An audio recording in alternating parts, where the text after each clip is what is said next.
আমরা আগের দিন পর্যন্ত ট্রান্সক্রিপশন, জেনেটিক কোড এই পর্যন্ত আমরা পড়েছি এবং তোমাদের কাছে বলা ছিল যে নেক্সট ক্লাস করার আগে, মানে ট্রান্সলেশন করার আগে অবশ্যই যেন আমরা আহ কিছু বিষয় পড়ে আসি। সেটা ছিল এমআরএনএ, টিআরএনএ, আরআরএনএ, রাইবোজোম, এই সম্পর্কে যেন প্রপার নলেজ আমাদের থাকে। আমরা তারপরে সেই নিয়ে কিন্তু আমরা এগোতে পারবো, এমনটি আমরা বলেছিলাম। আশা করছি তোমরা সেগুলো পড়ে এসছো বা জানা আছে সবটা। এগুলো না জানা থাকলে ট্রান্সলেশন পড়া অসুবিধাজনক। প্রথম আমরা একবার দেখব যে ট্রান্সলেশন মানে আমরা কি পড়তে চলেছি।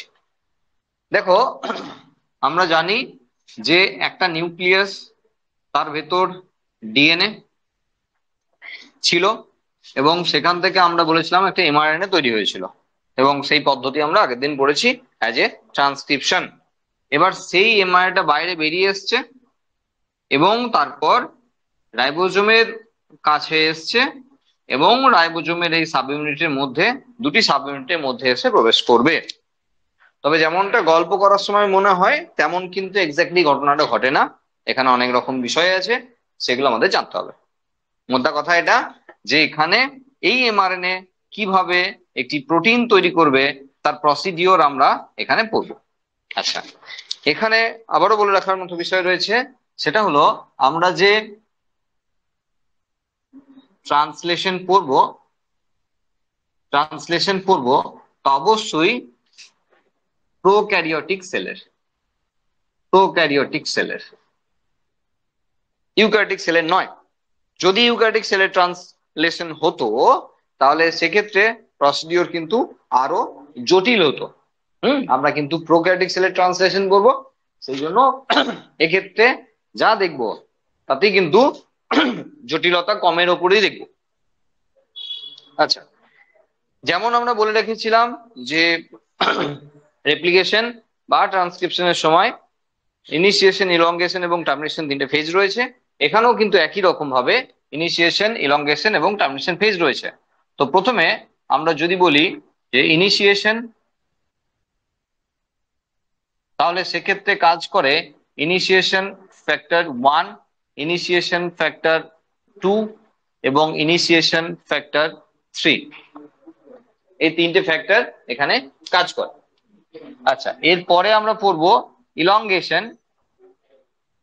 ইলংগেশনের ক্ষেত্রে যে বিষয়টি রয়েছে সেটা হলো ইলংগেশন ফ্যাক্টর, সেখানেও 1, 2, 3, যদিও নামে আমরা ইএস, এফএস এই ধরনের নাম পাবো, তাহলে এখানে ইলংগেশন ফ্যাক্টর কাজ করবে। এবং 3 নম্বরে রয়েছে টার্মিনেশন ফ্যাক্টর। যারা অবশ্যই টিএফ নামে পরিচিত এবং সেখানে TF1 এবং TF2 রয়েছে। ওকে, তাহলে এই ফ্যাক্টর গুলোকে লাগছে এই প্রসিডিওর দেখতে গেলে আমরা এই ফ্যাক্টর গুলো পাবো, এই ফ্যাক্টর গুলো কিন্তু লাগছে। ওকে, তো প্রথমে কি হয় দেখো, রাইবোজোমের উপর প্রোটিন সিনথেসিস হয়, কিন্তু সেই প্রোটিন সিনথেসিস প্রসিডিওরে দুটো রাইবোজোম একসঙ্গে থাকে না। আচ্ছা, আমরা এটাও নিশ্চয়ই জানি যে প্রোক্যারিওটিক সেলের ক্ষেত্রে আমরা যেহেতু পড়ছি, তাহলে প্রোক্যারিওটিক সেলের যে রাইবোজোম সেটা 70S টাইপের এবং সেখানে রয়েছে 50S আর 30S দুটি সাব ইউনিট। এগুলো আমরা সব জানি, ঠিক আছে? মানে জানি এই ভেবেই কিন্তু আমরা পড়াশোনাটা শুরু করছি এবং আমি বারবার বলেছিলাম আমরা জেনে রাখবো দিয়ে এটা পড়তে আসবো। এবার কি হয় দেখো, প্রথমে একটা কথা বলার বিষয় রয়েছে এখানে, আমরা পড়ছি প্রোক্যারিওটিক সেলের। তাহলে মাথার মধ্যে একটা বিষয় প্রথমেই চলে আসা উচিত যে স্যার আপনি নিউক্লিয়াস এঁকে রেখে দিয়েছেন, এন্ডোপ্লাজমিক রেটিকুলাম এঁকে রেখে দিয়েছেন, তো ইউক্যারিওটিক সেলে এসব থাকতে পারে। প্রোক্যারিওটিক সেলে তো কোনো পর্দা ঘেরা কোষীয় অঙ্গাণুই নেই, তাহলে এখানে নিউক্লিয়াস বা যে এন্ডোপ্লাজমিক রেটিকুলাম এদের গল্প তো হবেই না এখানে। হ্যাঁ, হবে না। আমরা প্রসিডিওর যেটা দেখবো সেটা অবশ্যই প্রোক্যারিওটিক সেল দেখবো, কিন্তু ইউক্যারিওটিক সেলের ক্ষেত্রে ব্যাপারগুলো বললে আমাদের বুঝতে সুবিধা হবে, সেই কারণের জন্য আমরা এখানে ব্যাপারটা উল্লেখ করেছি। কিন্তু এই বিষয়টি টোটালি এখানে অ্যাপ্লিকেবল না, কারণ প্রোক্যারিওটিক সেল একটা সিঙ্গেল সেল অর্গানিজম, সেখানে না আছে কোনো নিউক্লিয়াস, না আছে কোনো পর্দা ঘেরা কোষীয় অঙ্গাণু। তার মানে ওখানে কিন্তু সাইটোপ্লাজমের মধ্যেই ঘটনাটি ঘটবে, সাইটোপ্লাজমের মধ্যে ঘটনাটা ঘটবে, সেখানে আলাদা করে কিন্তু এরকম নিউক্লিয়াস বা এন্ডোপ্লাজমিক রেটিকুলামে এসবের কোনো গল্প নাই। সাইটোপ্লাজমের মধ্যে যে 70S টাইপের রাইবোজোম আছে, তাদের যে দুটো সাব ইউনিট আছে তারা পরস্পর আলাদা আছে। যখন প্রোটিন সিনথেসিস হবে তখনই একমাত্র তারা কাছাকাছি আসবে, একসঙ্গে আসবে, এবং যখন আমরা তাকে ডায়াড বলি, না হলে নর্মালি তারা মনোমারে থাকে, আর না হলে যখন প্রোটিন সিনথেসিস হয় তখন তারা ডাইমারে থাকে। ওকে, তার মানে 70S 50S 30S বা যদি ইউক্যারিওটিক সেলেরও বলি, এরা কিন্তু সবসময় মনোমারে থাকে, মানে একা একা থাকে।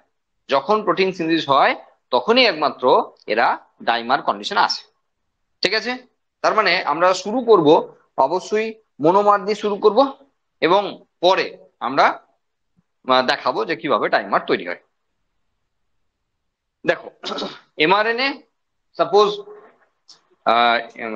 সাইটোপ্লাজমের মধ্যে আছে, এমআরএনএ কে তৈরি করে দিয়েছে ডিএনএ, এবং ট্রান্সক্রিপশনের প্রসিডিওরের মাধ্যমে এমআরএনএ তৈরি হয়েছে। এবার ইনিশিয়েশন ফ্যাক্টর, ইনিশিয়েশন মানে আমরা জানি যে শুরুর দশা, প্রারম্ভিক দশা। তো সেই শুরুর দশা আমরা পড়ছি কিরকম, যে এই ধরো যদি এটা সাপোজ এটা এটা 30S টাইপের রাইবোসোম, এটা 30S টাইপের রাইবোসোম। এবার এখানে একটা কথা বলবো, যে রাইবোজোমের ক্ষেত্রে যদি আমরা আঁকাগুলো দেখি, তাহলে সেক্ষেত্রে কেমন হয়, এরকম হর্ন হয়, হ্যাঁ, এইসব চূড়া টুড়া হ্যান ত্যান এসব আছে। ওইসব কে জটিলতা বাড়িয়ে কোনো লাভ নেই। আমরা সিম্পল ভাবে দেখবো, যেখানে রাইবোজোম, রাইবোজোমের ক্ষেত্রে হর্ন টর্ন যেগুলো থাকে সেগুলোকে আমরা কনসিডার করতেই পারি, সেগুলো নিয়ে কোনো সমস্যা নাই। ওকে, তো রাইবোজোমের ক্ষেত্রে তিনটে পার্ট আছে আমরা জানি, সাইট আছে আমরা জানি, একটা বলা এ সাইট, একটা বলা পি সাইট, আর একটা বলা ই সাইট। এগুলো বলেছিলাম পরে আসতে, এগুলো সবই রাইবোজোমের ক্ষেত্রে আছে।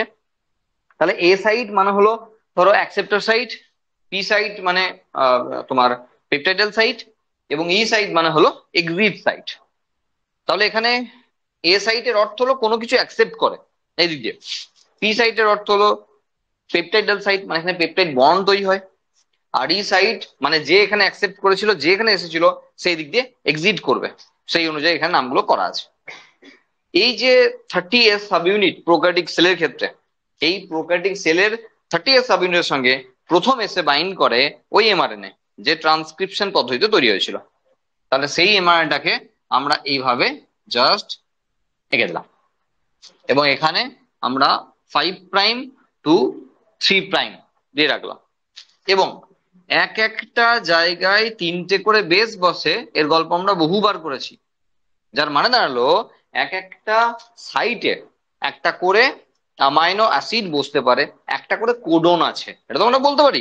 তিনটে করে বেস নিয়ে যদি কোডন হয়, তাহলে এক একটা সাইটে এক একটা করে কোডন আছে, আর এক একটা কোডনের জন্য এক একটা অ্যামাইনো অ্যাসিড স্পেসিফিক।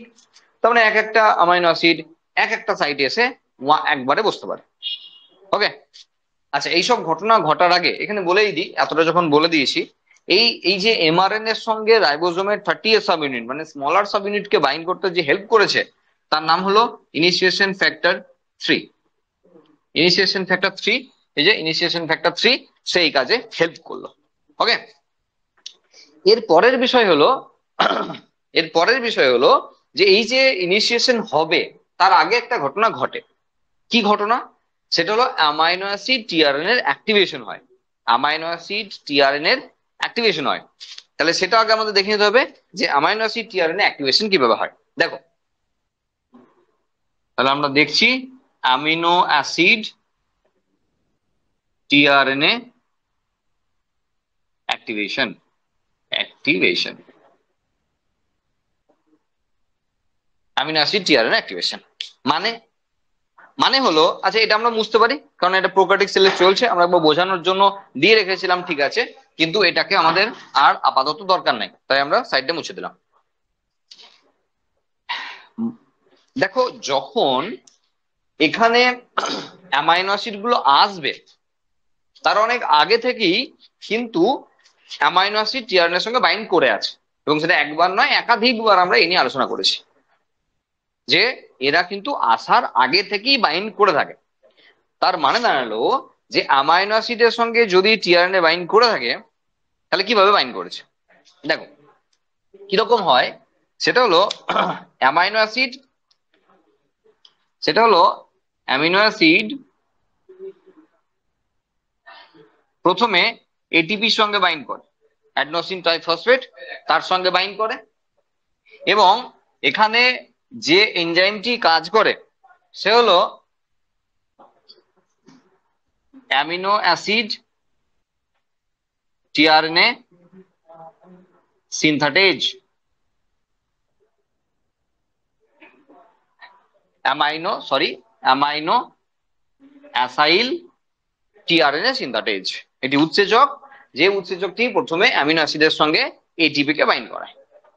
ওকে, এরপর যেটা হয় সেটা হলো অ্যামিনো অ্যাসিড, আমরা এ লিখছি, হ্যাঁ, অ্যামিনো অ্যাসিড এএমপি একটি যৌগ তৈরি করে, অ্যাডনোসিন মনোফসফেট, তাহলে ট্রাইফসফেট ঢুকেছিল আর তৈরি করলো অ্যামিনো অ্যাসিডের সঙ্গে অ্যাডনোসিন মনোফসফেট, এটা কমপ্লেক্স তৈরি হলো, আর তার সঙ্গে দুটো ইনঅর্গানিক ফসফেট রিলিজ করলো। ট্রাইফসফেট ঢুকেছিল, মনোফসফেট আছে, দুটো ফসফেট রিলিজ করেছে, সব ঠিক আছে, বোঝা গেল? তার মানে অ্যামাইনো অ্যাসিড অ্যাডনোসিন মনোফসফেট এটি কমপ্লেক্স তৈরি হলো, যা আমরা বলছি তারপরে কিন্তু এসব শুরু হবে। বা তুমি ভাবতে পারো, এখন যেহেতু টিআরএনএ কে আমি আনিনি, এটা ভাবতে পারো যে দুটি প্রসিডিওর সাইমেন্টানাসলি চলছে, একই সঙ্গে চলছে সাইটোপ্লাজমের মধ্যে। ঠিক আছে, এরপর কি হবে? এরপর এই যে অ্যামিনো অ্যাসিড এএমপি যৌগ এর সঙ্গে টিআরএনএ বাইন্ড করবে, এবং সেম উৎসেচক, এই যে এই উৎসেচকটি সেম উৎসেচক এনে কাজ করবে, তৈরি করে ফেলবে টিআরএনএ অ্যামিনো অ্যাসিড, মানে অ্যামিনো অ্যাসিডের সঙ্গে টিআরএনএ বাইন্ড করে ফেলবে আর অ্যাডনোসিন মনোফসফেট রিলিজ করবে।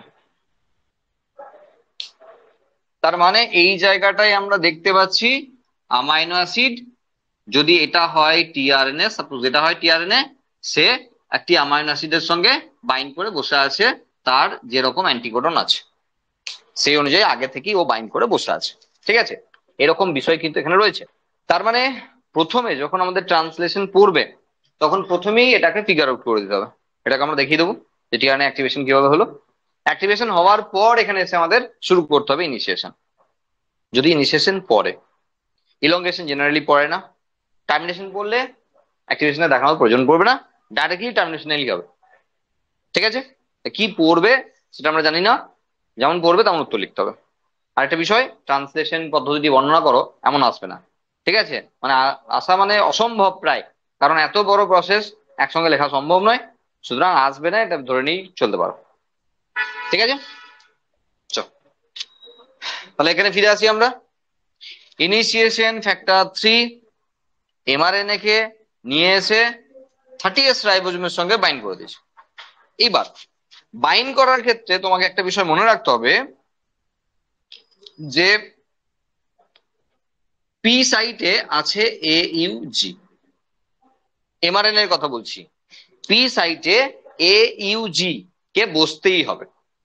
এখানে তোমরা একটু বইটাকে একটু দেখবে, হ্যাঁ, আমার মনে হয় আমি অতটা ভালো করে দেখার সময়ও পাইনি, তবে ছবিতে ঠিক আছে। এক ঝলক আমাকে দেখতে গিয়ে মনে হয়েছে যে মনে হয় প্রথমে পি সাইটে বসায়নি, এ সাইটে বসিয়েছে। ধরো ঘরে গিয়ে মানে টাইম মতো করে তোমরা দেখবে, রিল্যাক্সে দেখবে, এখন কোনো চাপ নাই, এখন শুধু মন দিয়ে শোনো আর কি আমি কি বলছি। যা সমস্যা হবে সেটা পরে গিয়ে দেখবে, সেটা নিয়ে এখন এত ভাবনা চিন্তা করার কোনো প্রয়োজন নাই। ঠিক আছে, আমি কি বলছি শোনো।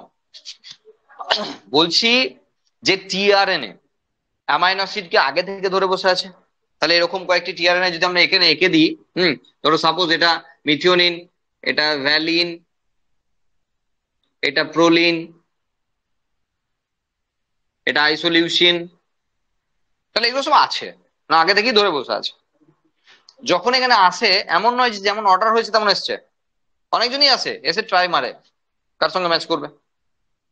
আচ্ছা, যখন তোমরা টিআরএনএ এর গঠন দেখেছো লুপ স্টেম মডেল না, এদিকে একটা লুপ, এদিকে একটা লুপ, নিচের লুপটা তো এখানে এমআরএনএ এর সঙ্গে তার অপোজিট মানে কমপ্লিমেন্টারি আছে। এই সাইডে যে লুপ আছে না, তারা রাইবোজোমে বসার মতো জায়গা। মানে রাইবোজোমের এই গঠনটা যদি একবার ভালো করে দেখো কিরকম হবে, ধরো 3-2 সিটের বাস, মানে এই যে লাক্সারি টাইপের বাস হয় বা এসবিএসটিসি যে বাসগুলো হয়, হ্যাঁ, সে বাসগুলো 3 সিটের হয় না? তাহলে 3 সিটের যে ব্যাপারটা না, সেই অনুযায়ী ভাবতে হবে। তাহলে সিট পাতা আছে আর হেলান দেওয়ার একটা জায়গা আছে, আছে সব সিটেই আছে। এটা আপাতত বসার জায়গা, আমরা 2D দেখাচ্ছি, তোমাকে ভেবে নিতে হবে এটা বসার মতো একটা প্ল্যাটফর্ম। আর ঠেস দেওয়ার মতো যে সে আসছে পরে 50 সাব ইউনিট, ও ঠেস দেওয়ার জায়গা। আর ওর সঙ্গে ঠিক ম্যাচ করানো আছে টিআরএন এর লুপ গুলো, সেই জন্য আরামসে ঠেস দিয়ে বসতে পারে। যেমন আমাদের পিঠের সঙ্গে ঠিক ভালো একটু কোয়ালিটি বাস হলে পিঠের সঙ্গে ম্যাচ করিয়ে আমাদের স্পাইনাল কর্ডে যেমন কার্ভ আছে সেই কার্ভের সঙ্গে ম্যাচ করিয়ে সিট তৈরি হয়। আর কমা দামি বাস হলে এরকম সোজা সিট হবে, তোমায় আসার পরই কোমর নিয়ে বসতে হবে খানিক্ষণ, যে ওরে বাবারে কি যন্ত্রণা হলো রে 2 ঘন্টা পর, তাই না? যাই হোক, ফালতু কথা বলে লাভ নাই, কারণ অনেক জিনিস ব্যাপার আছে এখানে বোঝানোর আছে। বিষয় হলো যে এখানে এখানে এরপর কাকে আসতে হবে? অবভিয়াসলি 50 সাব ইউনিটকে আসতে হবে। এখন 30 এসছে, 50 আসতে হবে। তাহলে এখানে তার আগে একটা জিনিস বলে রাখি, যে এই যে এইউজি এসে পি সাইটেই বসলো, এ সাইটে বসলো না বা ই সাইটে বসলো না, তার জন্য নিশ্চয়ই কিছু ব্যাপার স্যাপার আছে। আর সেই ব্যাপারটা কি? দেখো, সেই ব্যাপারটা আমরা আগেও একদিন আলোচনা করছিলাম। কিরকম ব্যাপার? দেখো, রাইবোজোম যখন তৈরি হয়েছে, রাইবোজোমে নিশ্চয়ই আরআরএনএ আছে, আমরা সাপোজ ধরলাম এটা আরআরএনএ। রাইবোজোমের এই যে সাব ইউনিট, মানে রাইবোজোমের এই যে আরআরএনএ, তার সঙ্গে এমআরএনএ এর একটা বাইন্ডিং এর ব্যাপার আছে। আর সেটা আমরা সাইন ডালগার্নো সিকোয়েন্স বলে আমরা আগেও আলোচনা করেছি। সাইন ডালগার্নো সিকোয়েন্স, পরীক্ষা 2 নম্বরের কোশ্চেন আসতে পারে, সাইন ডালগার্নো সিকোয়েন্স কি। তো এই সাইন ডালগার্নো সিকোয়েন্সের জন্য এক্স্যাক্টলি পি পজিশনেই এসে বসবে এইউজি, আগে পরে নয়। মানে আমরা যেমন টিউনিং করে এফএম বা ইয়েতে আমরা টিউনিং করে অ্যাডজাস্ট করি না, সেরকম করে জাস্ট এখানে অ্যাডজাস্ট করে নাই যে এইউজি কে যেন পি পজিশনে রাখা যায়। বোঝা গেল? তাহলে এই সঙ্গে এর ম্যাচ করানোর যে ব্যাপারটা বলা হচ্ছে, এটা হলো সাইন ডালগার্নো সিকোয়েন্স, যেটা আরআরএনএ এর মধ্যে আছে, যার সঙ্গে এমআরএনএ কমপ্লিমেন্টারি স্ট্র্যান্ডে ম্যাচ করিয়ে ঠিক এইউজি কে পি পজিশনে এসে দাঁড় করে দেয়। ক্লিয়ার? এরপর আমরা 50 সাব ইউনিটকে নিয়ে আসবো। কে নিয়ে আসবে? ইনিশিয়েশন ফ্যাক্টর 1 এবং 2, এরা দুজন মিলে 50 সাব ইউনিটকে নিয়ে আসবে। তাহলে এর উপরে আমরা 50 কে বসাবো, আর সেই জন্য আঁকার ক্ষেত্রে একটু পরিবর্তন করব। কিরকম পরিবর্তন? সেটা হলো আমরা এইভাবে দেখাবো যে এটা ধরো ডটেড লাইনে এটা 30s, আর এর উপরে আমরা 50s কে চাপিয়ে দিলাম। ওকে, এইভাবে আমরা চাপিয়ে দিলাম। নাহলে ব্যাপারটা অনেক বড় হয়ে যাবে। এইভাবে চাপিয়ে দিলাম, তাই নিচেটা 30s, উপরটা 50s। তাহলে আনলো কারা? ইনিশিয়েশন ফ্যাক্টর 1 এবং ইনিশিয়েশন ফ্যাক্টর 2, এই দুজন ধরে নিয়ে এসছে, বেঁধে নিয়ে এসছে 50s কে। এখন এটা ডাইমারে কনভার্ট হয়ে গেল, এই যে 70s টাইপে কনভার্ট হয়ে গেল। ঠিক আছে, 70s এর ক্ষেত্রে 30-50 ছিল, 30-50 যোগ করে ডাইমার হয়ে গেল, এখানে গোটা কমপ্লেক্সটা তৈরি হয়ে গেল।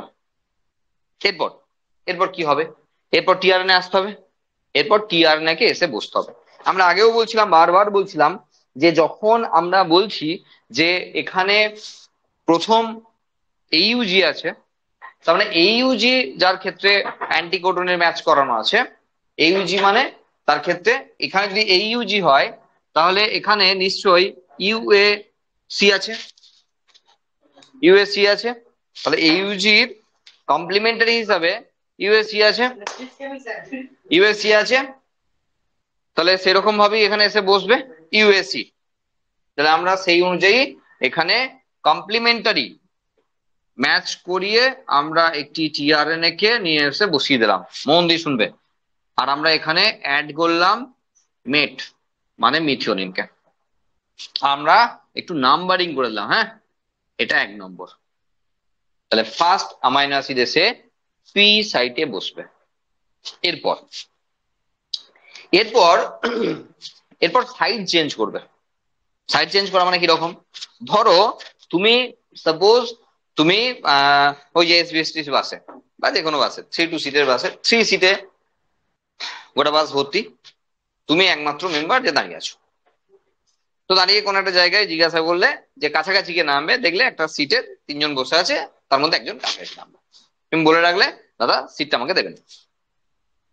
ধরো ধারের জন আগে নামবে, মানে যে জানালার ধারে বসে আছে সে আগে নামবে। তাহলে সিটটা তোমার? না না না, লেখাজোকা কোনো নিয়ম নাই, কিন্তু সিটটা তোমার নয়। সিটটা কার অধিকার? প্রথমে আছে মাঝের জন যে বসে আছে, তার অধিকার আছে আগে। সিস্টেম লিখিত নাই, কিন্তু সিস্টেম এটা। এরপর মাঝের জন যখন সাইডে যাবে, সাইডের জন মাঝে যেতেও পারে, নাও যেতে পারে, আমরা এই এই এই এর জন্য কনসিডার করে নেবো যে যাবে। তাহলে সাইডের জন মাঝে গেল, আর তুমি সিট পেলে সাইডেরটা। এরপর যে বসেছিল সে যদি উঠে পালায়, তাহলে যে মাঝে বসেছিল সে যাবে সাইডে, তুমি যাবে মাঝে, তারপর যেন একজন এসে বসবে। এরপরও যদি উঠে চলে যায় ধারের জন, তাহলে তুমি এখন জানলার ধার পেয়েছো। বোঝা গেল? এক্স্যাক্টলি এই ঘটনা চলবে এখানে। এবার 3-2 সিটে যেমন ওই রোলিং হতে থাকে, মানে যদি এখান থেকে বাসটা শিলিগুড়ি যায়, তাহলে কত লোক রাস্তায় উঠবে এরকম, তো নামবে উঠবে, নামবে উঠবে, নামবে উঠবে, তুমিও এভাবে পাক খাওয়াতে থাকো, যে যে আসবে সে ধারে বসবে, ধারের জন উঠে যাবে, ব্যাস সেম টু সেম। যদি ওটা বুঝে গেছো তো এটা বুঝে গেছো, এটাই হবে এখানে। মানে মানে সাইড চেঞ্জ করবে। তাহলে যে 1 নম্বরে আছে সে এসে পৌঁছাবে ই সাইডে, 1 নম্বরের জন এখানে আসবে, পরের জন এখানে আসবে। তো প্রথমবার যেহেতু এখানে কেউ আসেই নাই, তাহলে আসার সময়টা দেওয়া হোক। তার মানে প্রথমবার এসে পি সাইটে বসলেও এরপর থেকে প্রতিবার টিআরএনএ অ্যামাইনো অ্যাসিডকে নিয়ে এ সাইড দিয়ে ঢুকবে। আর সেই জন্যই তো তার নাম অ্যাকসেপ্টার সাইট, সে অ্যামাইনো অ্যাসিডকে অ্যাকসেপ্ট করে। বুঝা গেল? তাহলে আমরা বসিয়ে দিই। এবার এখানে একটা প্রশ্ন আছে যেটা নিচে আছে, সেটা হলো দেখো, এখানে যদি আমি ফেজ চেঞ্জ করতে চাই, সিটটাকে চেঞ্জ করতে চাই, তা দুটি অপশন। এক, রাইবোজোম ওইদিকে সরে যাবে 1 স্টেপ, অথবা এমআরএনএ কে একবার টানবো, 1 স্টেপ সরে আসবে। হতেই পারে, দুটো অপশনই রয়েছে। ধরো এমআরএনএ কে একবার টানলাম, তাহলে এ এখানে এলো, এ এখানে এলো, নতুন একজন এখানে ঢুকে গেলো। মানে এরপর তো কোডগুলো চলছে, এরপর তো 3টে করে কোড চলছে, তাই না? কন্টিনিউ চলছে। অথবা এটা হতে পারে যে রাইবোজোম 1 স্টেপ এগিয়ে গেল, 1 স্টেপ মানে 3টে বেস, সবসময় 1 স্টেপ মানে 3টে বেস।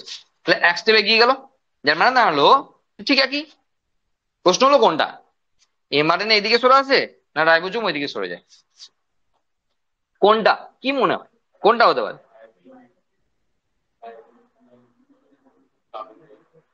আচ্ছা, আমি উত্তর বলে দিচ্ছি, সেটা হলো রাইবোজোম সরে যায়। ঠিক আছে, রাইবোজোম সরে যায়, যেদিকে অ্যারোটা দেওয়া আছে রাইবোজোম সেই সাইডে মুভ করে। যেদিকে রাইবোজোম যাবে সেই সাইডে, সেই সাইডে, সেই সাইডে রাইবোজোম মুভ করবে। ঠিক আছে, মানে রাইবোজোম ওই সাইডে 1 স্টেপ মুভ করবে। আর 1 স্টেপ মুভ করা মানে, আচ্ছা মুভ করবে তার আগে বসাই, এই সাইডে বসাইনি তো ভদ্রলোককে কোনো। তার মানে ধরো এখানে কোনো একটা বেস আছে, আর তার জন্য আমরা আমরা আরেকজনকে নিয়ে এসে এখানে বসিয়ে দিলাম, আর সে হলো ভ্যালিন। ওকে, প্রথম এইউজি, প্রথম মিথিওনিন থাকবেই। তো সুতরাং এইউজি কি বসাচ্ছি আমরা, তারপরে যা ইচ্ছা, আমার ওসব দেখানোর কোনো দরকার নেই। আমরা জানি যে এর সঙ্গে যা আছে তার সঙ্গে ম্যাচ করিয়ে টিআরএনএ আসছে। সেটা তো আমরা কোডন নোডক হ্যান ত্যান সম্পর্কে অনেকবার বলে এসেছি, পড়ে আসতে বলেছিলাম, যে পড়াশোনায় তার জন্য আমার কিছু করার নাই। ওকে, এবার সরবে, 1 স্টেপ সরে যাক। তাহলে 1 স্টেপ সরলে যে 1 নম্বরে ছিল তাকে আমরা ই সাইডে নিয়ে চলে এলাম, যে 2 নম্বরে ছিল তাকে আমরা পি সাইডে নিয়ে এলাম। তাহলে এখানে আমরা চেঞ্জ করতে হবে, কারণ 2 নম্বরে ভ্যালিন ছিল, তাহলে আমরা এখানে ভ্যাল বসালাম, মানে ভ্যালিন। আর আপাতত তর্কের খাতিরে এখানে এর সঙ্গে বাইন্ড করিয়ে রাখলাম, রাখলে ভুল হচ্ছে কিন্তু, মিথিওনিনকে একবার লাগিয়ে রাখলাম, থাকে না কিন্তু। হ্যাঁ, আমরা দেখাচ্ছি যে 3 নম্বর পজিশনে আইসোলিউশন এসছে, এটা 3। তাহলে কি হয়? আচ্ছা, এই যখন হয়ে গেল না, এবার ইনিশিয়েশনের 3টে ফ্যাক্টর রিলিজ করে যাবে, ওদের কাজ শেষ, ওদের যেটুকু কাজ ছিল ওদের কাজ হয়ে গেছে, সেই জন্য ওরা আপাতত এখান থেকে রিলিজ করে যাবে। 3টে ফ্যাক্টর রিলিজ করে গেল, এরপর চলবে ওই চলছে চলবে, মানে ইলংগেশন ফ্যাক্টর। সেই জন্য পরীক্ষায় আসে না, আসলে তো মহাবিপদ, কি লিখবো? হ্যাঁ, তো শুরুতে শুধু দেখাতে হবে ইলংগেশন চলছে চলবে এরকম। তো এরপর থেকে চলবে কন্টিনিউ প্রসেসটা। তার মানে যে ভুলটা এখানে বসেছিলাম, যে ভুলটা আমরা এখানে বলেছিলাম, সেই ভুলটা আমরা শুধরে নিচ্ছি। কি ভুল বলেছিলাম? যে এর সঙ্গে থাকবে না, এ যখন ই সাইডে আসবে না, এর দায়িত্বটা এর কাঁধে চাপিয়ে দিয়ে আসবে। নে বাবা, আমি যেটা করেছিলাম তোর ঘাড়ে চাপিয়ে দিয়ে গেলাম দায়িত্ব, মিথিওনিনকে তোর গায়ে চাপিয়ে দিয়ে গেলাম। মানে কি? মানে হলো এখানে ওই অ্যামাইনো অ্যাসিডটির সঙ্গে ওই অ্যামাইনো অ্যাসিডটি জুড়ে গেল থ্রু পেপটাইড বন্ড। পেপটাইডাল সাইট নামেই আছে। আমরা আবার ঝট করে দেখে নিই অ্যামাইনো অ্যাসিডের স্ট্রাকচার, তাহলে বুঝতে পারবো যারা ভুলে গেছে। তাহলে এরকম ছিল NH2 C double bond O, sorry C double H আর আর H, এটা একটা অ্যামাইনো অ্যাসিড। আর এখানে আরেকটা অ্যামাইনো অ্যাসিড যদি দেখি আমরা, তাহলে NH2 C আর H, আর দেখানো দরকার না, দুটো অ্যামাইনো অ্যাসিড দেখালেই হয়ে যাবে। তো দুটো অ্যামাইনো অ্যাসিড, তাহলে C ডাবল H এটা OH আর দূর বাবা C আর OH ডাবল বন্ড O, আর এখানে NH2 এর এখানে NH2 হয়ে গেল। তার মানে এই যে এই দুজনকে জুড়ে দেবে, আর সেখান থেকে ডিহাইড্রেশন হবে মানে জল বেরিয়ে যাবে, আর তার জন্য এখানে একটা বন্ড ক্রিয়েট হবে যার নাম পেপটাইড বন্ড। এটাই তৈরি হয় এখানে, এটাই তৈরি হয়েছে এখানে। বোঝা গেল কি হয়েছে? তাহলে এখানে ওই পি সাইট এখানে এই দায়িত্বটা পালন করছে থ্রু ইলংগেশন ফ্যাক্টর। ইলংগেশন ফ্যাক্টররা এই দায়িত্বটা চালাচ্ছে, এই বাইন্ডিং এর কাজটা করাচ্ছে এনজাইমকে দিয়ে। বোঝা গেল?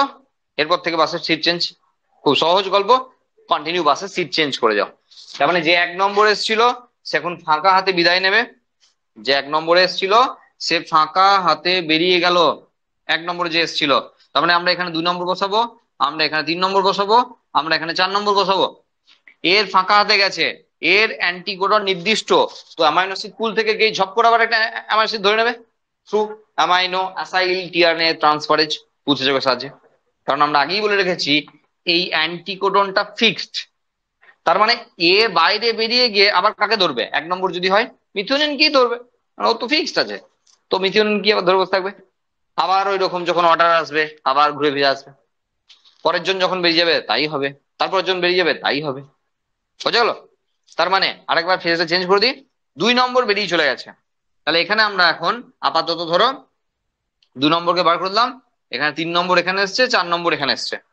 এবার ধরো 4 নম্বরের কাছে ছিল আইসোলিউশন, ঠিক আছে, সরি 5 নম্বর, একটু বেশি দেখানো হয়ে গেল না। তার মানে এখানে কি করতে হবে?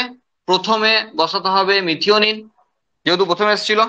তারপরে ছিল মনে হয় ভ্যালিন, তাহলে ভ্যালিন। তারপরে ছিল আইসোলিউশন, এখানে এখন লেখা আছে আইসোলিউশন। 3টে হলো, এ নিজে 4, তার মানে এর কাছে একটা আছে, তাহলে এর কাছে একটা আছে। ধরো যা ইচ্ছা, ধরো ট্রিপ্টোফ্যান, ট্রিপ্টোফ্যান, ঠিক আছে, ব্যাস এই তো চলতে থাকবে চলতে থাকবে চলতে থাকবে। এবার একজন করে আসবে, ফাঁকা হাতে বেরিয়ে আসবে, অ্যামাইনো অ্যাসিডকে ধরে নিয়ে আসবে, ফাঁকা হাতে বেরিয়ে যাবে, টিআরএনএ ফাঁকা হাতে বেরিয়ে যাবে।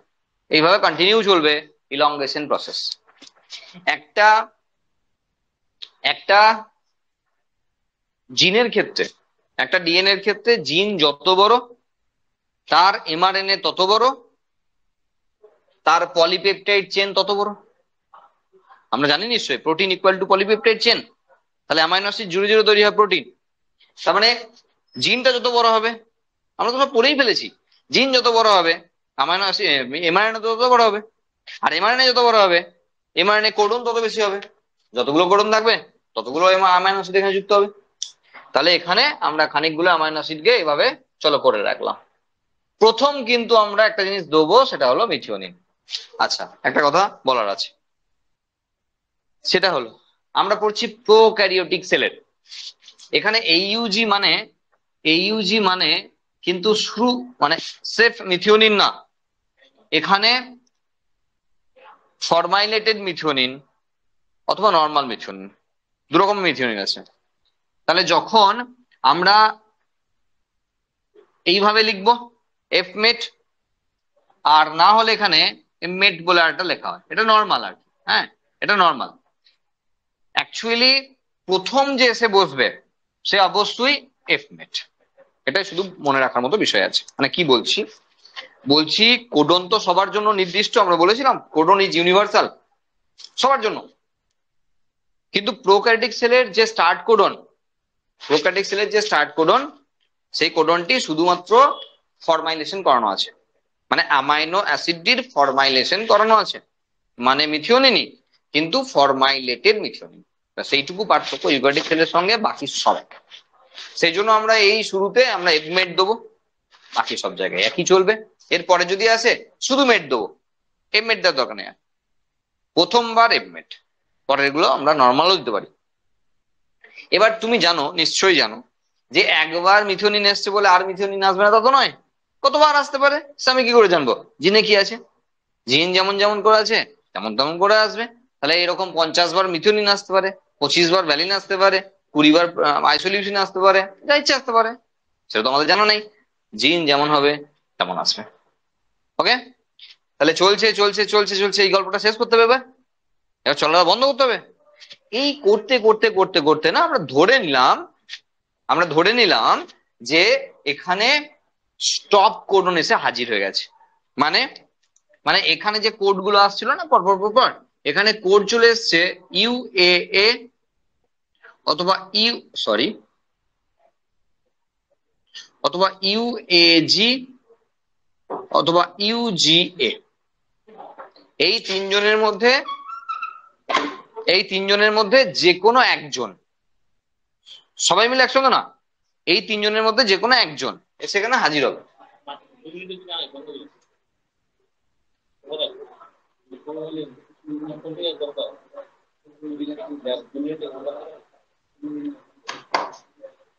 ঠিক আছে, তার মানে এখানে এই তিনজনের মধ্যে যে কোনো একজন আসবে।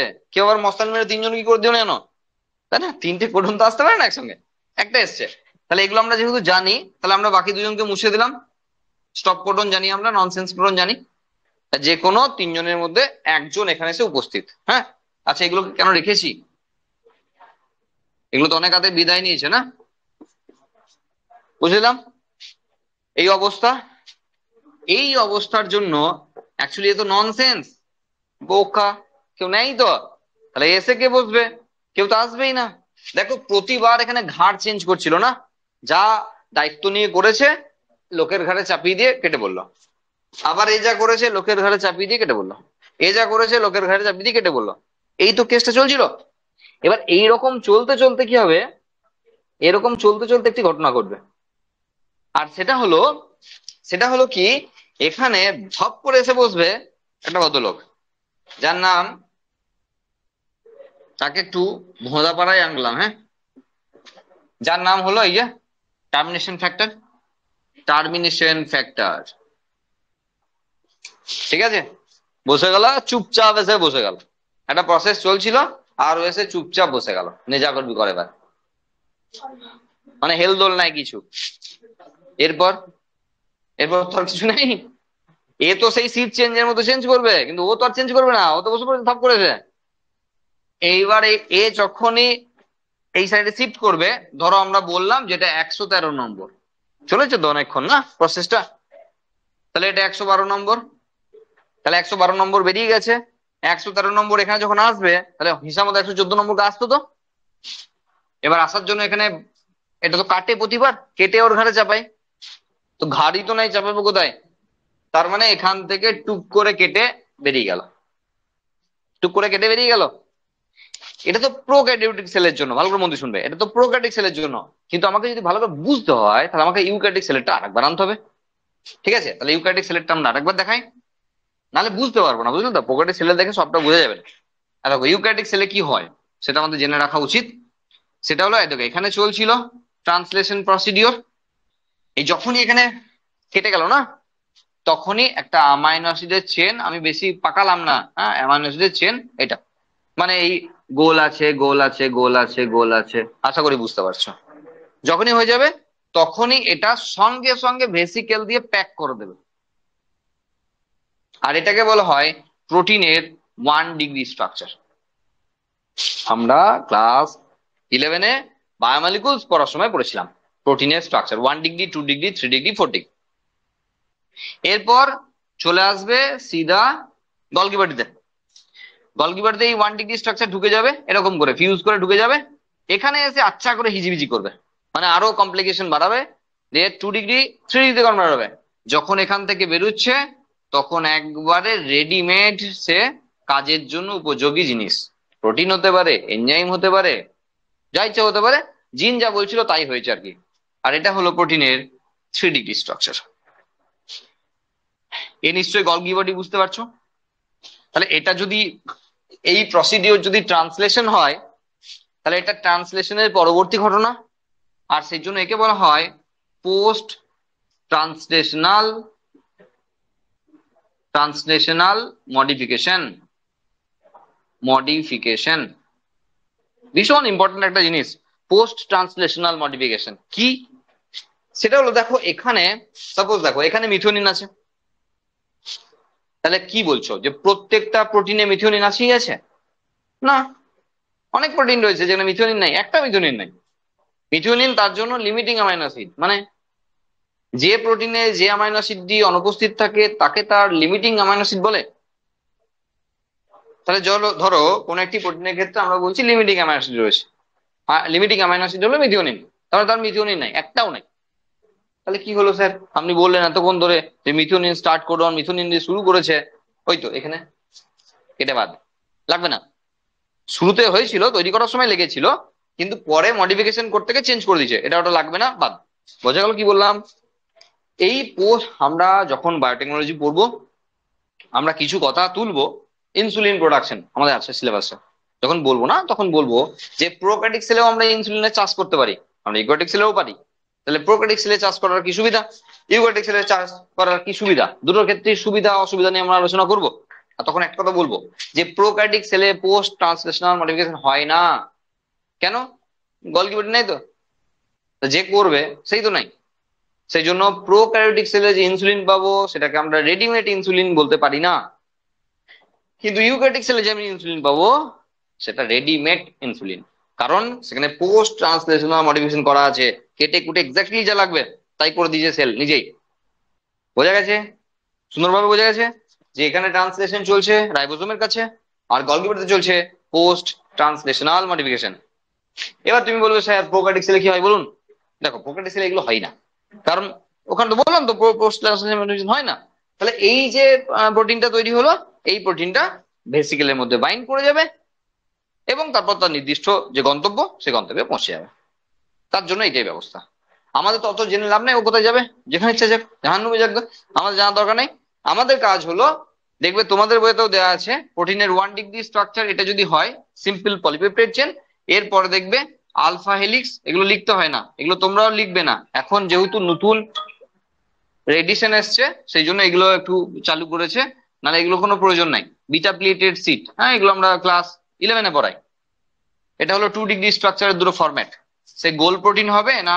আমরা যদি নিটের পড়ি, এই দুদিন আগে যা নিটের ক্লাস হয়েছে, যারা নিটের ক্লাসগুলো পড়েছে তারা জানে, দুদিন আগে আমরা পড়েছি সেখানে আমরা এগুলো নিয়ে আলোচনা করেছি। ঠিক আছে, এটা হলো 2 ডিগ্রি স্ট্রাকচার, এরপর 3 ডিগ্রি স্ট্রাকচার আসবে। বোঝা গেল? শেষ মেশ কি হলো তাহলে? এই দেখো, একে আমরা বার করলাম, কাজ মিটে গেছে। Initiation factor, sorry termination factor, ও তো টার্মিনেট করে দিয়েছে। ওর আরেকটা কাজ হলো যে এ যখনই এসে বসবে না, ও তো যাবেই টার্মিনেট হয়ে, সঙ্গে রাইবোজোমের দুটো সাব ইউনিট চললাম আমরা, থপ করে এসে বসে পড়েছে, একটা কাজ চলছিল আর থপ করে এসে বসে পড়েছে। তাহলে শুনবে মন দিয়ে, তাহলে কি হলো যে এখানে টার্মিনেশন ফ্যাক্টর যে, সে বসার জন্য রাইবোজোমের দুটো সাব ইউনিট দুজনকে ছেড়ে দিয়ে পালিয়ে গেল। টিআরএনএ পালিয়ে গেছে, রাইবোজোম পালিয়ে গেল, বেচারা এমআরএনএ একা পড়ে গেল। ওদেরকে ধরেই ছিল, ধরে বেঁধে রেখেছিল, তাহলে এমআরএনএ ব্যাকআপ ফাঁকা মাঠে একা পড়ে গেল। সাইটোপ্লাজমের মধ্যে নিউক্লিয়াস এসে এমআরএনএ এর উপর কাঁচি চালিয়ে দিল, মানে পুরো এমআরএনএ কে ভেঙে নিউক্লিওটাইড বা রাইবো নিউক্লিওটাইডে কনভার্ট করলো, যেগুলো কাঁচামাল পরের কোনো আরএনএ তৈরি করার জন্য। এমআরএনএ এর স্থায়িত্ব সবচেয়ে কম, সবচেয়ে শর্টেস্ট লাইফ স্প্যান যদি কারোর পরীক্ষায় কোশ্চেন আসে তাহলে সেটা হবে এমআরএনএ।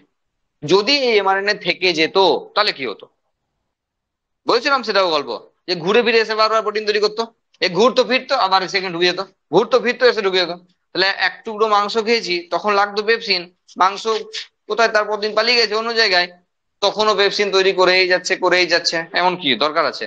এমন তো দরকার নাই। তাহলে যতবার লাগবে বলেছিলাম জেরক্স সেন্টারে গিয়ে ততবার পিডিএফটা খুলবে, প্রিন্ট মারবে, দেবে, আবার বন্ধ করে দেবে। যতবার লাগবে ডিএনএ খুলবে, এমআরএনএ বেরিয়ে যাবে, লাগিয়ে দেবে। যতবার লাগবে খুলবে, বেরোবে, লাগিয়ে দেবে। এটা চলবে। আর এমআরএনএ এখানে যতবার তৈরি হবে, কাজ মিটে যাওয়ার পর ইউজ অ্যান্ড থ্রো, ট্রান্সলেশন। আচ্ছা, এর পরের যে টপিক আমরা পড়বো সেটা কিন্তু আবারও অত্যন্ত গুরুত্বপূর্ণ একটি বিষয়। তোমার মনে প্রশ্ন আসতে পারে, স্যার কোনটা গুরুত্বপূর্ণ নয় একটু বলুন। আমি তো প্রথমেই বলে দিয়েছি, এই চ্যাপ্টারের প্রত্যেকটা বিষয় গুরুত্বপূর্ণ। এই চ্যাপ্টারতে প্রত্যেকটা বিষয় গুরুত্বপূর্ণ। এখন হাত উঠলে আর আমিও হাত দেবো না, একটু বল। এই চ্যাপ্টারতে প্রত্যেকটা বিষয় গুরুত্বপূর্ণ। ওকে, তো কি পড়বো আমরা? আমরা পড়বো ল্যাক ওপেরন, মানে ল্যাকটোজ ওপেরন। ভালো করে মন দিয়ে শুনবে কিন্তু। এখান থেকে দুটো কোশ্চেন আছে। একটা আছে ল্যাক ওপেরনের স্ট্রাকচার, মানে ল্যাক ওপেরনের গঠনগত বৈশিষ্ট্য আলোচনা করো। আর একটা আছে ল্যাক ওপেরনের কার্য পদ্ধতি আলোচনা করো। যে কোনো একটা আসবে, ঠিক আছে? আর জেনারেলি 3 নম্বরে আসে, মানে যদি 4-এ আসে তাহলে তার সঙ্গে লেজুর জুড়ে 1-5, আর না হলে 3-এ আসবে। ভালো করে শুনবে। ওপেরন কি, কারা দিল এই মডেল? আচ্ছা, প্রথম কথা হলো ওপেরন, যদি তুমি বই বই দেখো, বই খোলো, পড়ার চেষ্টা করো, অন্ততপক্ষে 5-6 পাতা আছে। বসে বসে পড়তে থাকবে, পড়তে থাকবে। হ্যাঁ, দিয়ে পড়ে বুঝতে পারবে না কিছু, অনেক টাইম লাগবে তোমাকে। 5 বার পড়বে, দিয়ে উদ্ধার করতে পারবে হয়তো। সেই জন্য বলছি গল্প শোনাটা খুব জরুরি। আমি খুব সংক্ষেপে, একদম সংক্ষিপ্ত করে বলে দেবো, একবারই বুঝে যাবে ওপেরন কি। ওপেরন কি সেটাও যেমন বুঝবে, ওপেরনের স্ট্রাকচার ফ্যাক্টর হ্যান ত্যান সব বুঝে যাবে। প্রথম আমরা যা পড়তে চলেছি এটা ওয়ান টাইপ অফ ট্রান্সক্রিপশন, এক ধরনের ট্রান্সক্রিপশন। আমরা ট্রান্সক্রিপশন পড়েছি, ব্যাস সেরকমই এক ধরনের ট্রান্সক্রিপশন পাবো। এবার ওপেরন কি, সেটা হলো প্রোক্যারিওটিক সেলের জন্য যেটা জিন, প্রোক্যারিওটিক সেলের জন্য যেটা জিন, ইউক্যারিওটিক সেলের জন্য সেটা ওপেরন। মানে মানে হলো, যদি এটা প্রোক্যারিওটিক সেল হয় আর জিন যদি হয়, তাহলে কিন্তু জিন একাই কাফি এর নিজের এক্সপ্রেস করানোর জন্য।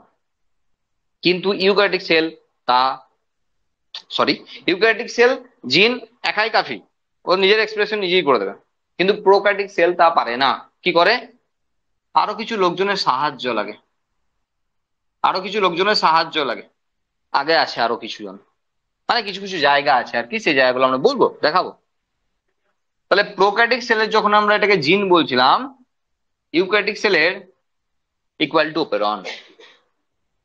বোঝা গেল? সহজ ব্যাপার, এক লাইনে। প্রোক্যারিওটিক সেলের জন্য যেটা জিন, ইউক্যারিওটিক সেলের জন্য সেটা ওপেরন। কেন? কারণ প্রোক্যারিওটিক সেলের জিন একাই তার কাজ করতে পারে, কিন্তু ইউক্যারিওটিক সেলের জিন একাই তার কাজ করতে পারে, কিন্তু প্রোক্যারিওটিক সেলের জন্য জিন একা কাজ করতে পারে না, তার সঙ্গে আশেপাশে আরো কিছু স্ট্রাকচার দরকার পড়ে। এই গোটাটাকে একসঙ্গে বলা হয় ওপেরন। জ্যাকব ও মোনার্ড, নাম দুটো মনে হয় শোনা শোনা লাগবে, এমআরএনএ আবিষ্কর্তার নাম। হ্যাঁ, তারা দিয়েছেন এই মডেল। তাহলে ওপেরন মানে বুঝলাম, কারা দিয়েছে এটা জানলাম, পরীক্ষায় আসবে কারা দিয়েছে। তাহলে জ্যাকব আর মোনার্ড এই দুজন সায়েন্টিস্ট ওপেরন কনসেপ্ট দিয়েছেন। ওপেরন কি, যেটা ইউক্যারিওটিক সেলে আমরা জিন বলে ভাবছি, প্রোক্যারিওটিক সেলে সেটা ওপেরন। কারণ জিনের মতো নয়, জিনের সঙ্গে আরো কিছু অংশ আছে, দিয়ে গোটা জিনটার এক্সপ্রেশন করায়, সেই জন্য একে ওপেরন বলা হয়। ওকে, আর আমরা পড়ছি ল্যাক ওপেরন, মানে ল্যাকটোজ ওপেরন। এরকমের গ্যাল ওপেরন আছে, বায়ো ওপেরন আছে, কি বলবো, যত জিন আছে তত ওপেরন আছে, তাই না? আমরা তো বলছি জিন ইকুয়াল টু ওপেরন। তাহলে আমাদের যেমন ইউক্যারিওটিক সেলের জিন আছে প্রচুর, তেমনি প্রোক্যারিওটিক সেলের যেমন যেমন করে জিন আছে, মানে প্রোক্যারিওটিক সেলে সেগুলো ওপেরন আছে।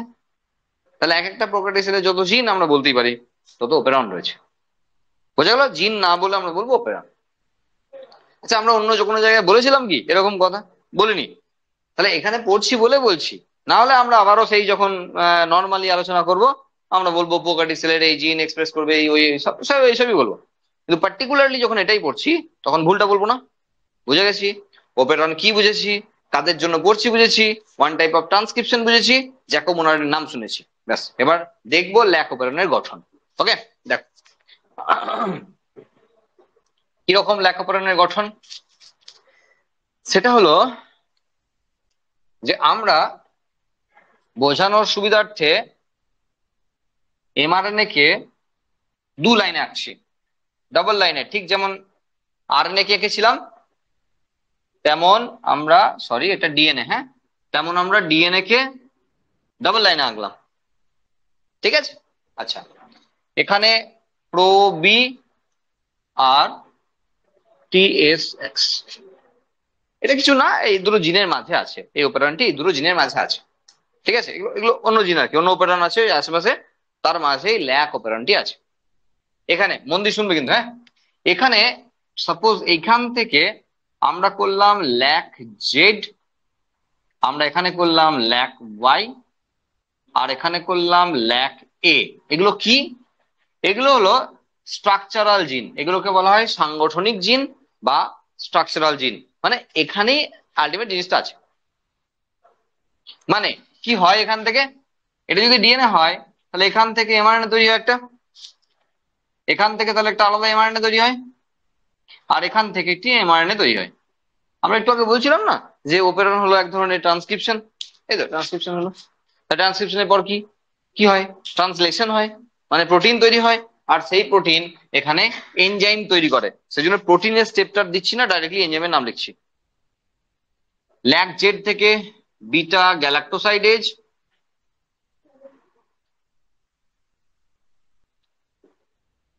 এখান থেকে ট্রান্স অ্যাসিটাইলেজ, এখান থেকে ল্যাক পারমিয়েজ। উল্টো পাল্টা হয়ে গেল হচ্ছে না, সরি, ল্যাক পারমিয়েজ, আর এখান থেকে ট্রান্স অ্যাসিটাইলেজ। উৎসেচক গুলোর নাম অবশ্যই মনে রাখতে হবে, কে কোন উৎসেচক তৈরি করে। বারবার বলছি মন দিয়ে শুনবে, নাহলে কিন্তু প্রচন্ড মানে বুঝতে আমাকে প্রচুর খাটাবে। ঠিক আছে, একদম সহজ জিনিস, কিন্তু বিষয়টি বইয়ে এত বেশি জায়গা জুড়ে দেওয়া আছে না, বিষয়টি অনেক জটিল লাগবে। সেজন্য খুব সহজ ভাবে জিনিসটা বোঝো কি বলছি। ধরো একটা কন্টেনার, সাপোজ একটা কন্টেনার, এই কন্টেনারে দুধ আছে, আর দুধের মধ্যে আছে ল্যাকটোজ, মানে একটি দ্বি-শর্করা ল্যাকটোজ। তাহলে দুধের মধ্যে আছে সাপোজ ল্যাকটোজ, তাহলে সেই ল্যাকটোজকে যদি ভাঙা হয় তাহলে পাওয়া যাবে গ্লুকোজ আর গ্যালাক্টোজ। আমরা সবাই জানি নিশ্চয়ই দ্বি-শর্করার নাম ল্যাকটোজ দ্বি-শর্করা, আর সেটাকে ভাঙলে পাবো গ্লুকোজ আর গ্যালাক্টোজ। ঠিক আছে, এইবার এই কন্টেনারের মধ্যে ল্যাক্টোব্যাসিলাস ব্যাকটেরিয়া এসছে, প্রোক্যারিওটিক সেল নিয়ে আলোচনা করছি। তাহলে ল্যাক্টোব্যাসিলাস ব্যাসিলাস, তাহলে দুধের মধ্যে যারা যে ব্যাকটেরিয়া গুলো, এখানে ইকোলাই দিয়ে বোঝানো হয়েছে। ঠিক আছে চলো ইকোলাই, কোনো অসুবিধা নেই। কেন এসছে? গ্লুকোজ খেতে এসছে। মিডিয়ামে যদি গ্লুকোজ পায়, সেই গ্লুকোজ যদি রেডিমেড পায় তাহলে ভাঙতে যাবে কেন? এই তিনটে উৎসেচক ল্যাকটোজকে ভাঙতে কাজে লাগে। এই তিনটে উৎসেচকের কাজ হলো ল্যাকটোজকে ভাঙা, এই তিনটে উৎসেচকের কাজ হলো ল্যাকটোজকে ভাঙা। সিম্পল হিসাবটা বুঝবে। তাহলে মিডিয়ামে যদি ল্যাকটোজ না থেকে, ধরো ল্যাকটোজও আছে, মিডিয়ামে যদি গ্লুকোজ থাকে, ল্যাকটোজ ভাঙবে কেন? রেডিমেড খাবার বলে কেউ রান্না করে খেতে চায় নাকি? তাই না, সুযোগ সুবিধা দিলে, তাই না, রান্না করে দিচ্ছে কেউ, বসে খাবো, এরকমই বিষয় সবারই ক্ষেত্রে। তাহলে মিডিয়ামে এসে যদি দেখে যে মিডিয়ামে গ্লুকোজই আছে, তাহলে ল্যাকটোজকে ভাঙবে না, আর না ভাঙার অর্থ হলো এই তিনটে তৈরি হবে না, দরকারই নেই তৈরি হওয়ার। কিন্তু এসে দেখলো যে মিডিয়ামের মধ্যে গ্লুকোজ নেই, ল্যাকটোজ আছে, তাহলে ভাঙতে হবে।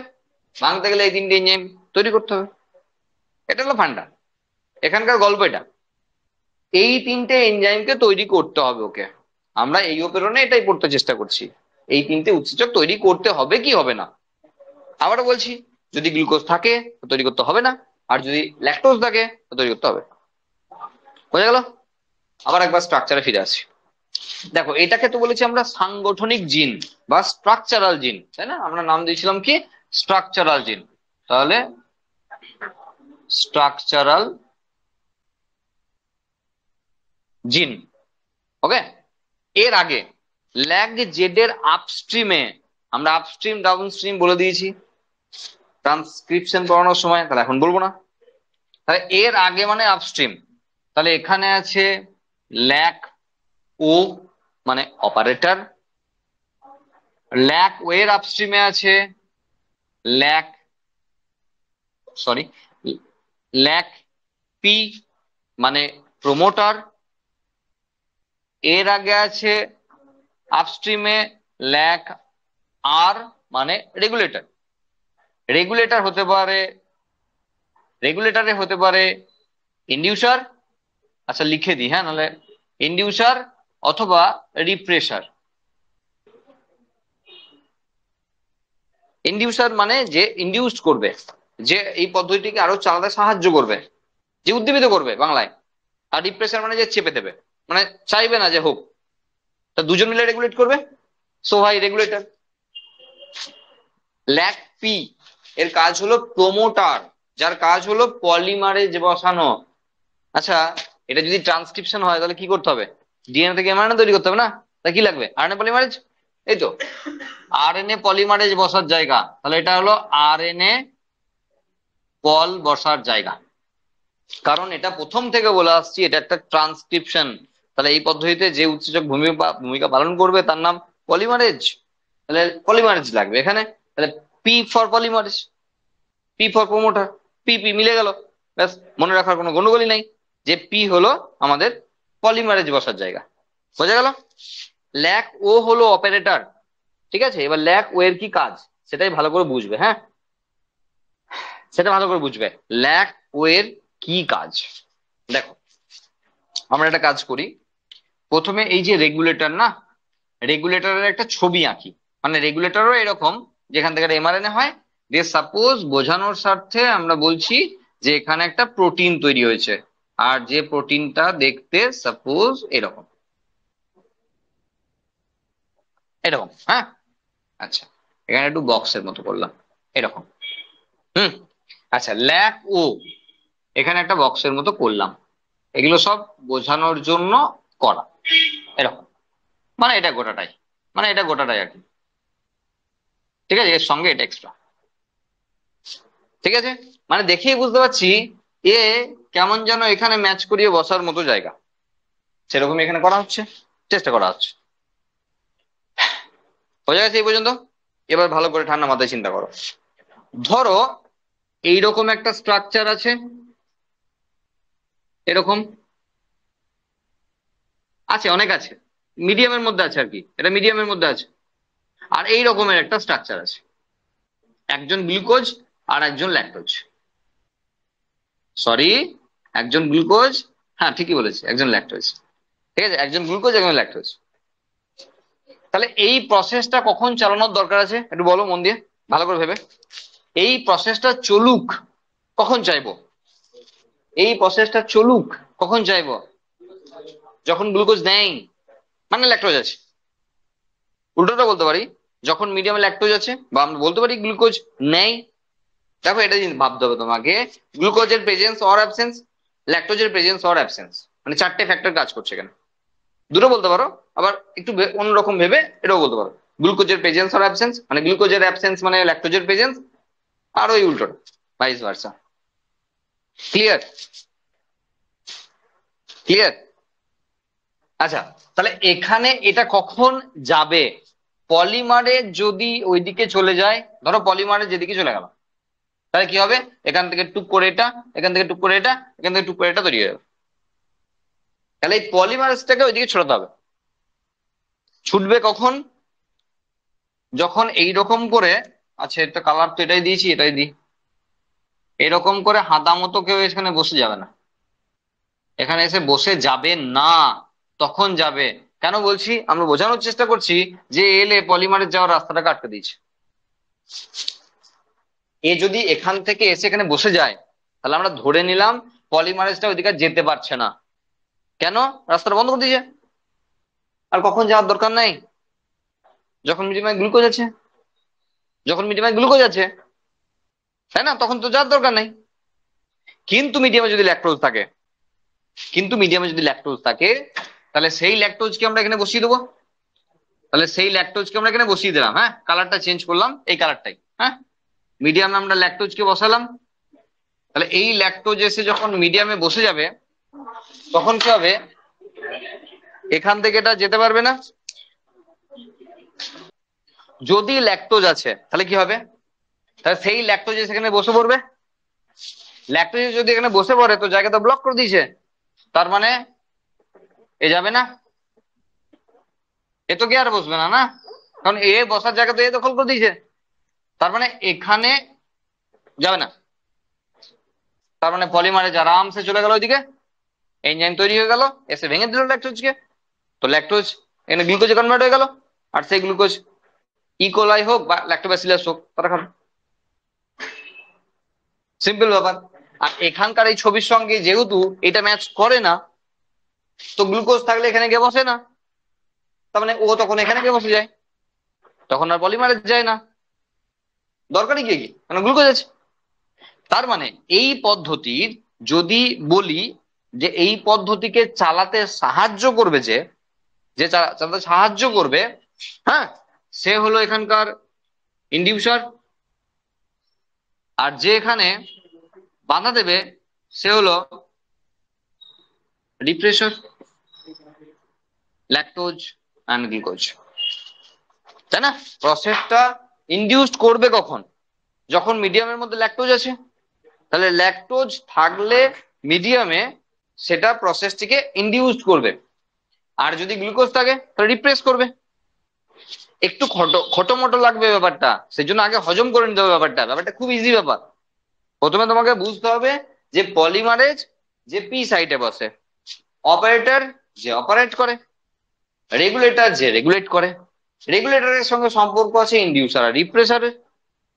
পলিমারেজ যদি ওইদিকে যায় তাহলে এই তিনটে এনজাইম তৈরি হয়, তৈরি হতে তখনই লাগে যখন মিডিয়ামে ল্যাকটোজ আছে। উল্টো দিকে বললে, মিডিয়ামে ল্যাকটোজ থাকলে এই তিনটি উৎসেচকে তৈরি হওয়ার প্রয়োজন আছে, তখন এই পলিমারেজটা যাওয়ার প্রয়োজন আছে। তার মানে তখন এ গিয়ে বসে গেলে হবে না, তাহলে একে বসে গিয়ে আটকাবে কে, ল্যাকটোজ। তাহলে ল্যাকটোজ থাকলে এখানে বসে যাবে, তাহলে এ ওখানে যাবে না, ও চলে যাবে, এনজাইম তৈরি হয়ে যাবে, ল্যাকটোজকে ভেঙে দেবে। গ্লুকোজের সঙ্গে এই ছবি ম্যাচ করে না, ইচ্ছা করেই করিনি। তারপরে গ্লুকোজ যদি থাকে তাহলে এখানে গিয়ে বসলেও ইচ্ছা করলেও বসতে পারবে না, এখানে গিয়ে ইচ্ছা করলেও ও বসতে পারবে না, কারণ ওর মতো স্ট্রাকচার নয় তো। সুতরাং তখন এ গিয়ে এখানে বসে যাবে, তাহলে ও আর যাবে না, তাহলে প্রসেসটা আটকে গেল। এটা গেল কার্যপদ্ধতি। যদি বলে ল্যাক ওপেরনের গঠন বর্ণনা করো, তাহলে এইভাবে বলতে হবে, এই স্ট্রাকচারাল জিন এখান থেকেই তৈরি হয়, ওখান থেকে প্রথমে তো কার কার মাঝে আছে, তারপরে এই তৈরি হয়, এখান থেকে তৈরি হয়, এই তৈরি হয়, এর আপস্ট্রিমে এই আছে, এর আপস্ট্রিমে ওই আছে, ওর আপস্ট্রিমে ওই আছে, ওখানে ওই রেগুলেটর প্রেসার, ওরা ওরা কারা কারা, এসব। যদি বলে যে কার্য পদ্ধতি বর্ণনা করো, আর তোমার এই সব কিছু করার দরকার নেই, মানে কিছু বলবে না, লিখবে না, এটা আঁকবে, এটা আঁকবে, সবটা আঁকবে, এই কার্য পদ্ধতি বলবে, এ গিয়ে বসলে ও যাবে না, ও গিয়ে বসলে ও যাবে না, ও গিয়ে বসলে ও করবে না, ওই করবে না, এই করবে না, এইসব। তখন আর এর পেছনে এর আপে ও আছে, ওর আপস্ট্রিমে ও আছে, ওর আপস্ট্রিমে ও আছে, এইসব বলা দরকার নেই। বোঝা গেল? গঠন বিষয়টি আলাদা, সেখানে শুধু পাকামো মারবে না, বলেছে বলে সব লিখে দেবো আমি সব জানি, এসব না, টু দা পয়েন্ট। হ্যাঁ, গঠন বললে শুধু গঠন চলবে, যদি কার্যপদ্ধতি বলে শুধু কার্যপদ্ধতি। গঠনটা তো আঁকতে হচ্ছে না, তুমি দেখাবে কি করে, গঠনটা লিখতে হচ্ছে না। কার্যপদ্ধতি বললে গঠনটা লিখবে না, আঁকবে, আঁকতে তো হবে, এটা আঁকতে হবে, যাই পড়ুক এটা আঁকতে হবে, গঠনই বলুক আর কার্যপদ্ধতি বলুক, এটা আঁকতে হবে। হ্যাঁ, লেখার সময় কি লিখবে আর কি লিখবে না সেটা আমি বললাম। ওর প্রশ্ন হলো যে এখানে তো স্যার বলছেন আপনি যে এখানে সাইন ডালগানো সিকোয়েন্স আছে, সেই জন্য এখানে অ্যাডজাস্ট করিয়ে এই ইউজি কে বসালো। তাহলে সেই ইউজি কে যদি বসিয়ে দেয়, তাহলে পরে যখন সাইড চেঞ্জ করছে তখন তাহলে ম্যাচিং এর কি হলো? এটা একবার ম্যাচিং করে বসিয়ে দিয়েছে, তারপরে তাহলে যখন সাইড চেঞ্জ করছে, রাইবোজোম যখন ওদিকে চলে যাচ্ছে, তাহলে এইভাবে তারপরে কিভাবে অ্যাডজাস্ট করছে, কারণ ও তো বাইন্ড করে আছে, এটার প্রশ্ন। তার উত্তর হলো, প্রথমবার যখন ম্যাচ করছে না, টিউনিং কি তুমি করেই যাবে, করেই যাবে, টিউনিং করে চ্যানেল পেয়ে গেলে ছেড়ে দেবে তো, তো এরকম বিষয় যে ওকে অ্যাডজাস্ট করানোর জন্য অ্যাডজাস্ট করিয়ে নিল, বাইন্ডিং ছেড়ে দিল, শুধু অ্যাডজাস্ট করানোর জন্য। তারপরে ওর বাইন্ডিং আর থাকে না, যাকে AUG সাইটের সঙ্গে ডাইরেক্টলি ম্যাচ করানো যায়। সেই জন্য এখানে জাস্ট অ্যাডজাস্টমেন্ট, এখানে কোনো পার্মানেন্ট বাইন্ডিং বন্ডিং নয় যে ওকে ধরে রেখে দেবে, বেঁধে রেখে দেবে আর এগুতেই দেবো না, এমন নয়। যদি এটা তোমার প্রশ্ন হয় তাহলে খুব ভালো কথা, উত্তর পেয়ে গেছো। আর যদি না হয় তাহলে আবার হাত তোলো, দিয়ে বলো কি। আর বাকিদেরও কি প্রবলেম আছে বলো। না না স্যার, এটা প্রশ্ন ছিল না? স্যার আমি বলো। বলছিলাম যে ওই সাইন ডালকানো সিকোয়েন্সের জন্য বসে পি সাইডে ঠিক আছে, টিআরএন এটা, তখন তো এ সাইড, হ্যাঁ হ্যাঁ, বুঝতে পারলো না, এই শেষের কথাগুলো বুঝতে এ তখন সাইডটা এই তো কেউ সাইডে। এসে বসে না, তখন তো এ সাইডটা ফাঁকা থাকে। হ্যাঁ, এ সাইড ই সাইড দুটোই স্যার ফাঁকা আছে তখন। নেক্সট যখন আমার পি সাইড থেকে ই সাইডে যখন যাচ্ছে এক্সিস সাইডে, তো তখন এ হ্যাঁ সাইডটা আবার এসে বসছে পরের কোডনটা, হ্যাঁ তাহলে হ্যাঁ। আমার মাঝখানে পি সাইডটা তো তখন ফাঁকা থেকে যাচ্ছে, তাহলে আমার কাছে পরপর ঘুরছে কি করে? ও না না না না না না, একটু বুঝতে ভুল হয়েছে তোমার। এই দেখো এরকম। আচ্ছা, ওর প্রশ্নটা বুঝতে পেরেছি। ও ভাবছে কি, যে এখানে তো পি সাইড এসে বসেছে, এখন এ সাইড ফাঁকা আছে, ই সাইড ফাঁকা আছে। ও ভাবছে পি সাইডটা আগে চেঞ্জ করছে সাইড, তো তখন এ সাইড দিয়ে একজন ঢুকছে, বলছে তখন পি সাইডটা তো ফাঁকা হয়ে গেল, তাহলে কে বসলো? না, আমরা, তুমি আরেকবার ভিডিওটা তুমি রিউইন্ড করে দেখবে, তাহলে বুঝতে পারবে। আমরা বলেছিলাম এটা, যে এখানে আগে এসে একজন বসবে, এখানে অলরেডি বসে আছে, এই অবস্থায় সাইড চেঞ্জ করছে। ও ভাবছে কি এখানে কেউ নাই, এখান থেকে সাইডে চলে এলো, তাহলে এখন নাই একজন এসে এখানে ঢুকলো, তাহলে পিটা ফাঁকা। ও এটা ভাবছে, আমরা এটা বলিনি। তুমি দেখো একটু ভালো ভালো করে ভিডিওটা দেখবে আবার, দেখবে আমরা বলেছি এটা। প্রথম এখানে এসে বসলো, এখানে 1 নম্বর দিয়েছিলাম মনে করে দেখো, তারপরে এখানে বসিয়েছিলাম, দিয়ে বলেছিলাম 2 নম্বর। তারপরে যখন ঢুকছে তখন এখানে এসে 1 নম্বর, একে 2 নম্বর, একে 3 নম্বর করেছিলাম। একটু দেখবে ভিডিওটা, দেখবে ওটাই করা আছে।